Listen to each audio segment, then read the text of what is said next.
সাকিব খানের বরবাদের কাছে আফরান নিশোর দাগি একটি নাটক মাত্র। ওয়াও! এবার নিশোর দাগির টিজার দেখার পর কি বললেন ওপার বাংলার জনপ্রিয় নায়ক যিশু সেনগুপ্ত। হ্যাঁ দর্শক, আপনি ঠিকই শুনছেন।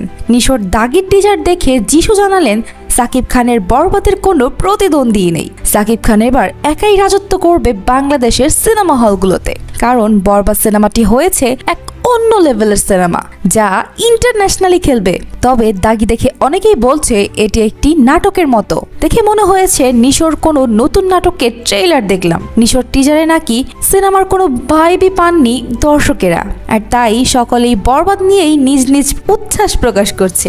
সাকিবিয়ানরা তো এখন নিশ্চিত হয়ে গেছে যে তাদের মেগাস্টারের কোনো প্রতিদ্বন্দ্বী নেই, কারণ একটি নাটক কখনোই সুপারস্টার সাকিব খানের মতো হাই লেভেলের সিনেমাকে বিট করতে পারবে না। তো দর্শক, আপনাদের কাছে কেমন লাগলো দাগির টিজারটি? আপনারাও কি যিশু সেনগুপ্তের সাথে একমত? অবশ্যই কমেন্টে জানাবেন। আর এরকমই আপডেট নিউজ সবার আগে পেতে আমাদের চ্যানেলটি এক্ষুনি সাবস্ক্রাইব করে ফেলুন।